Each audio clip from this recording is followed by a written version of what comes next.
Esse é o podcast Intimidade Pod. Gente, eu já gravei vários episódios, esse podcast não tinha nome, mas agora ele tem, e eu sou o quê? A sua host nesse podcast, que por enquanto é só eu. Não tem outra pessoa, ainda não tem convidados, mas por um breve período de tempo. Eu sou a Naora Maia, fui advogada de mulheres, sexóloga educacional, sou mentora de mulheres e apoio essas mulheres a se conectarem à sua energia íntima e feminina para prosperar, ter sucesso nos seus negócios. Eu já mentorei centenas de mulheres e o meu trabalho com você aqui agora é dissertar, aprofundar a respeito de conhecimentos que trazem essa comunhão, energia feminina, energia masculina, integração, negócios também e tudo que envolve essa dinâmica de autoconhecimento que potencializa aquilo que você cria.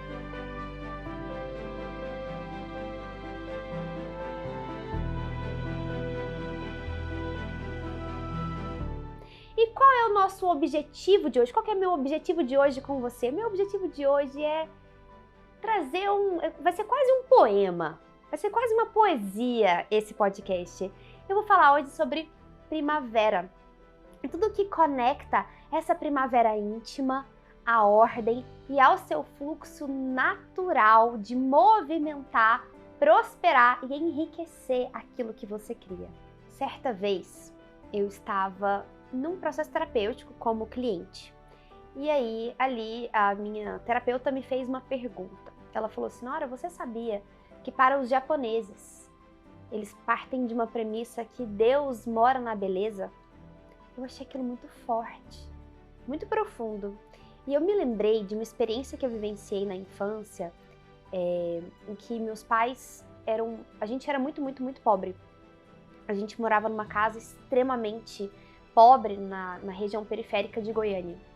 E eu me lembro que muitas vezes a minha mãe sempre contava histórias pra gente, impulsionando a gente, estimulando eu e as minhas irmãs a olharmos pro céu. E durante muito tempo eu fiquei me perguntando, gente, mas por que será que é sempre olhando pro céu? Então, eles plantaram muitas árvores onde a gente morava, e aí a gente ia, por exemplo, pra um pé de ipê, e aí um pé de manga, e ficava ali embaixo daquela árvore, olhando para as plantas, olhando para as folhas, olhando para o tronco, olhando para a natureza. E aqui essa região que a gente mora é uma região de cerrado, não tem muita água, é muita seca. Então o ipê é uma árvore que sobrevive aqui nessa seca e é extremamente colorido, e era um ipê amarelo. E eu lembro que a mamãe sentava a gente ali embaixo dessa árvore, fazia a gente olhar para esse céu, olhar para essas flores, e eu entendia que ali, mesmo que a gente olhasse para baixo e a gente só via pobreza, se a gente olhasse para o céu, se a gente olhasse para cima, a gente ia entrar em comunhão com uma grande riqueza. Então, na verdade, meu objetivo com você aqui hoje é para que você entre em comunhão com a sua grande riqueza íntima, para potencializar e prosperar aqueles negócios que você cria, a tudo aquilo que você toca. Olhando para esse céu, onde quer que você esteja agora, se você puder parar agora, fechar os seus olhos, respirar profundamente, e aí quando você abrir os olhos, olha para o céu, e só olha para esse céu, quer ele esteja claro, escuro, com sol, com lua, com chuva, sem chuva, mas só sente a riqueza desse céu, que eu e você, a gente tem esse único céu. E esse céu que traz para nós essa riqueza. Se não tiver aí esse espaço, mas se você tiver uma planta, uma flor, uma árvore para olhar para cima e sentir também a riqueza dessa natureza, que pode te beneficiar nesse momento. E agora então, né, eu falei que ia ser todo trabalhado na poesia, né, gente? Todo trabalhado na poesia. E eu quero dizer, por que eu escolhi esse tema? Por que eu escolhi fazer assim uma temporada de flores e primavera?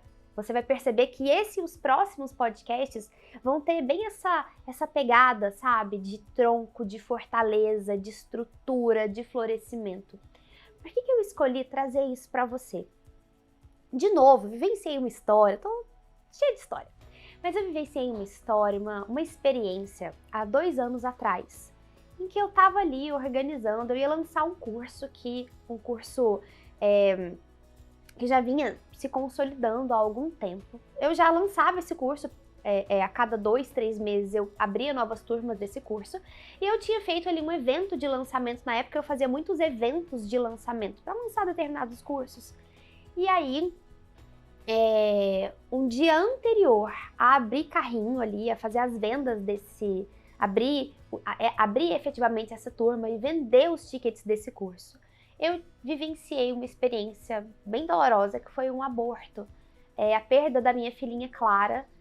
Estava no início ali da minha gestação, mas para mim já estava totalmente em comunhão com aquela minha filha, com aquela criança extremamente desejada, extremamente esperada também. E naquele momento eu precisei simplesmente pausar, eu precisei simplesmente parar, eu só conseguia ficar em cima de uma cama, esperando todo aquele sangue, toda aquela vida voltar para a terra, que na verdade dentro de mim era morte, mas por incrível que pareça, para a natureza aquilo era vida. E aí eu me lembro de pegar aquele sangue, colocar aquele sangue dentro de um potinho, colocar um pouquinho de água e jogar numa florzinha que tava quase morrendo, mas eu e meu marido, a gente fez um ritual de pegar aquele sangue e colocar numa flor, numa planta, numa flor amarela que tinha lá na nossa casa, no quintal da nossa casa. E aí passou um mês que a Clarinha tinha falecido dentro da minha barriga. E aquela plantinha que estava quase morta, ela ficou completamente florida.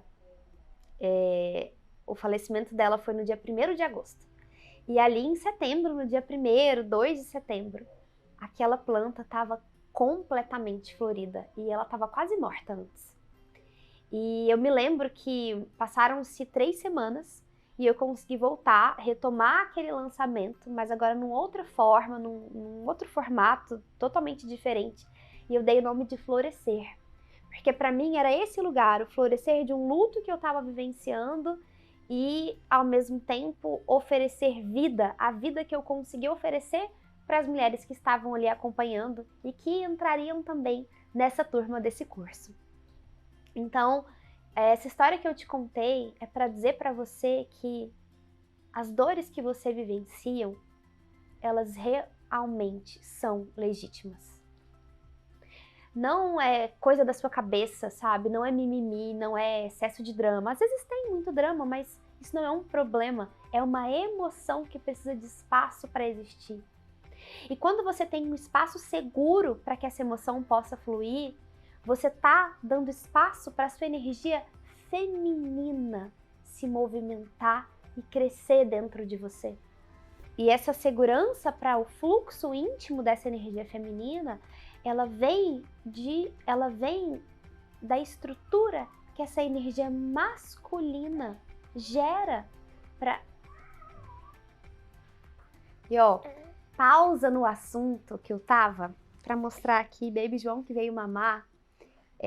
Eu descobri que eu tava grávida do João no dia 1º de agosto de 2022, quando fez exatamente 1 ano que a Clarinha tinha feito a passagem dela.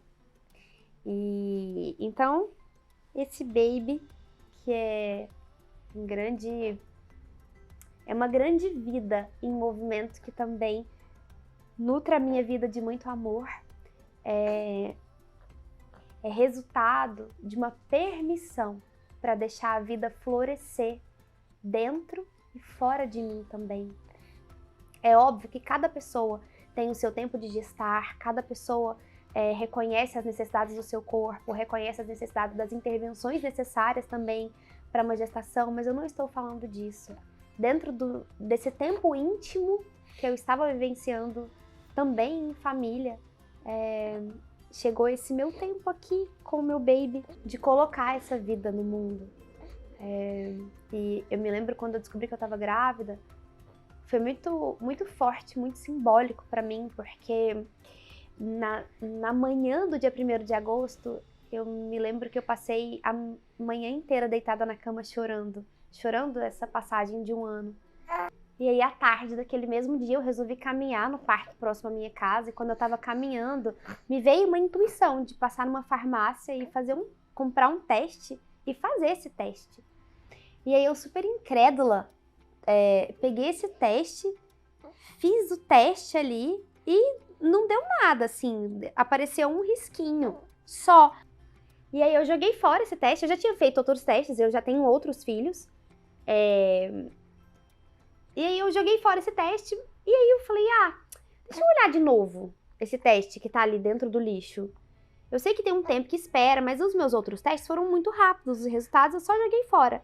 A hora que eu peguei esse teste, assim, tipo 4, 5 minutos depois, tava lá as duas listrinhas ali. E aí eu olhei e pensei, gente, será que eu tô grávida?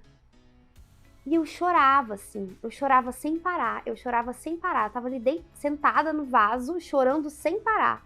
E eu me lembro de gritar pro meu marido e falar, amor, eu fiz um teste, acho que eu tô grávida. E aí o Lucas também, ele olhou e falou assim, sabe assim, quando parece que não era real? E aí parecia que pra gente não era real aquilo. Eu só fui entender que realmente aquela gestação era real dentro de mim, eu só dei espaço para aceitar aquela realidade quando o João tinha 7 meses.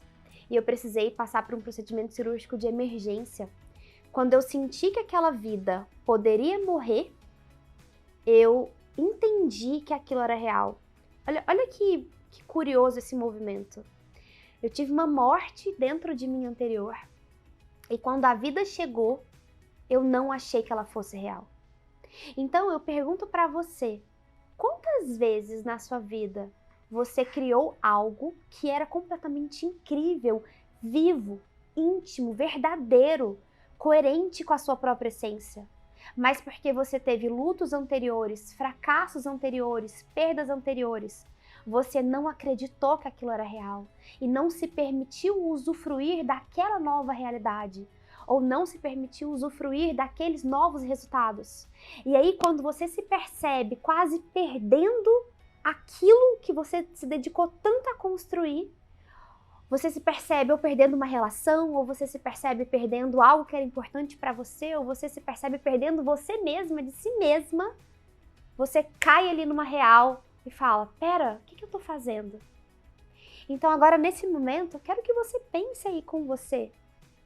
O que você tem hoje, que você se dedicou talvez muito para ter?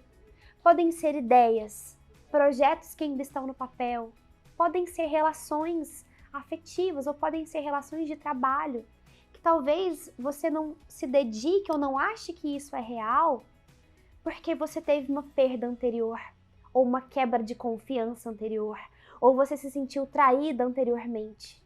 E até quando você vai continuar chorando um luto de algo que morreu frente a uma permissão de vivenciar a vida? Eu choro muitas vezes a perda da Clarinha. A Clarinha faz parte da minha vida, da vida da minha família. Mas eu também dou espaço diário na minha vida para nutrir e usufruir dessa vida.